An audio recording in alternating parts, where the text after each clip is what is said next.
Hey folks, this is Vince with Dad's Gaming Addiction, and today we're going to quickly check out NIMBY Rails. This is a game that you can find on Steam's Early Access program for about 17 bucks. I stress early access, that means the game is still under development, and as such everything that you're about to see here is subject to change. So this is a single-player slash online cooperative game where you're going to be running your very own railroad company. And what's cool about this game is that it uses real maps. It's like someone took Google Maps and imported them into the game.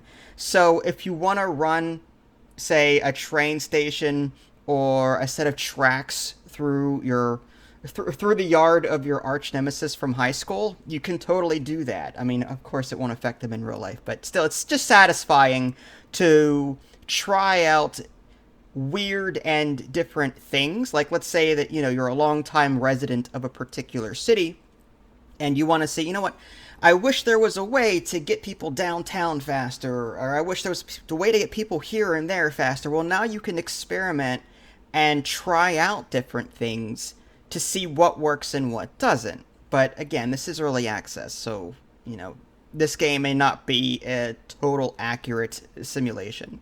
And it may not reflect if it could actually be done in real life or not. So, NIMBY Rails. I gotta say, it took me roughly, I want to say an hour to an hour and a half just trying to get a handle on this. There is no in-game tutorial. There is a quick guide button on the menu, and whenever you click on it, it'll take you to a Steam guide, I guess the developer had made or someone had made. And it goes over the basics. But there's still a lot of things that sort of left me confused. And again, this is early access, but one thing I would love to see is a more intuitive interface, more detail as to what certain descriptions mean and what certain words mean. Like, for example, I'm looking at my budget sheet and I'm trying to figure out, okay, fares amount positive here. Now I see a negative refunds and negative compensation on that, and I'm like, well, what's the difference between a refund and a compensation? Where is that coming from? How do I fix it? There's no in-game information to tell me how to go about fixing my rails to lower those numbers. So like I said, this is a game that isn't fully fleshed out in terms of tutorial, and you're going to be doing a lot of things, trial and error, trying to figure out what is wrong and, how to go about fixing it.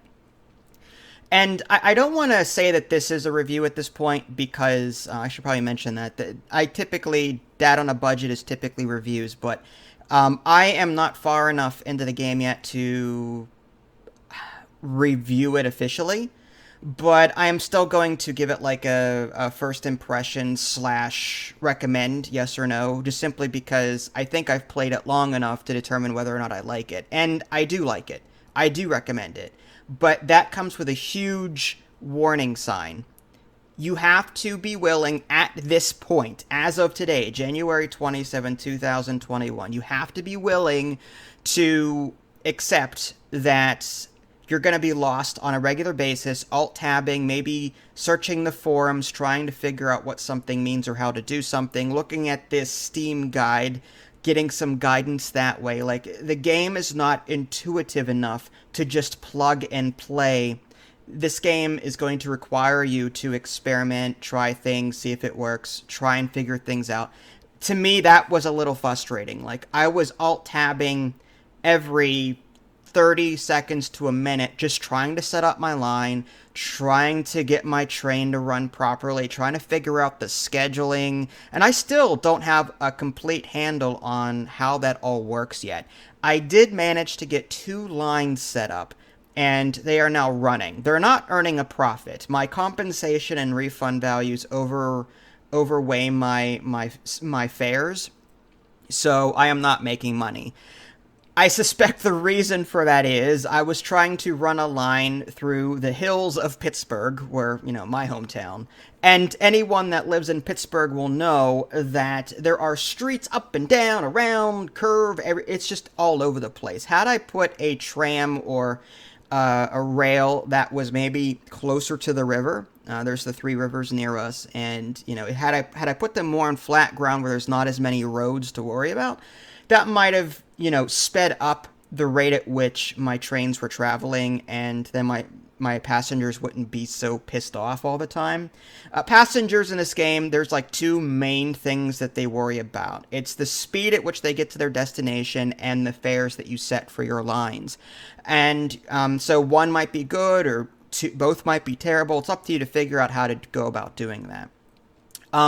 Whenever you're creating tracks in this game, first you put down blueprints, and then there's a button that says construct all blueprints, and then it builds.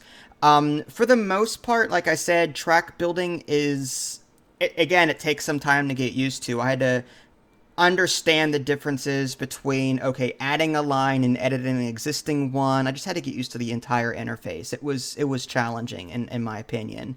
And then when it came to the lines, I was like, I can set the color, I can name it, I can give it a code, base ticket price per kilometer, okay. Setting up the route, I can't set up the line yet until my blueprints are built. So am I sure that I want these tracks the way I want them? Okay, fine. So I got that, and then when it came to the trains, I'm like, oh, cool, I can set the color, I can set the look, I can clone it, I can set a schedule of some sort, which I'm very rudimentary at. I just added one to run 24/7 all day, every day, and I got it to run that way. And then I watched it go back and forth for a little while. That's the extent at which I managed to get things going. But I gotta say, based on what I've played so far, it's very enjoyable. There is a mode that is unlimited money, and then there's a standard mode, which I think you start with $1 billion. But that $1 billion goes quick, especially because the rails in this game are expensive and the stations and everything else are, you can build ground level tracks, which you have to worry about roads. Like you have to make sure that they're perpendicular to the road that you're building across, or parallel, or it's just not even, don't even put it on roads. Try and run it over grass or something. I have a train station right in the middle of the Pittsburgh Zoo. Yeah. So anyway. Yeah, so there's that. Again, there's different ways to build tracks and lines and trains, and all of that is cool. I think the groundwork is here. It's just, again, I think more work at this point needs to be put into giving the user an easier time understanding what's going on and how to address things. I think that's the biggest complaints that I have with the game as of right now.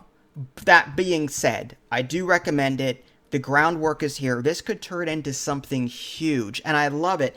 Ida Lee was down here in the basement, and she saw me working on this, and she's like, oh, zoom out for a minute. Oh, Boston. Okay, so we zoomed in on Boston. She's like, I used to live there, and then we looked at Puerto Rico, and we were looking around. So, like, it's sort of like the whole Google Maps thing where you can zoom out. You can't see street level view like you can in Google Maps, but you can still zoom in close enough to see individual streets, which is kind of cool. So long story short, even though this is only a first impressions, I do recommend it. There's not a whole lot of games like this out on the market, and again, with enough love and TLC toward making the game more intuitive, I think anyone could play this and have a good time doing it. As of right now, I would only recommend this to the patient folk. If you're impatient and you want instant gratification on figuring things out, then you may want to wait a little while.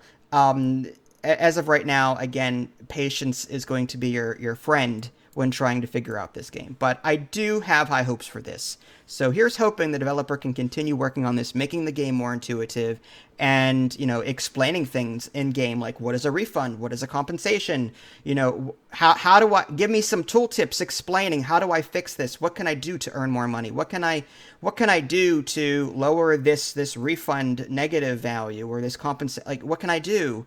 Give me some tips, different things like that. I'd love to see in-game stuff like that to help beginners get acclimated to the game. So yes, I recommend it, especially at the current price point. If you guys haven't already, subscribe to me on Twitch and YouTube. That way you can stay up to date with any new content I'm going to publish. This is Vince. Thanks for watching, and I'll catch you next time.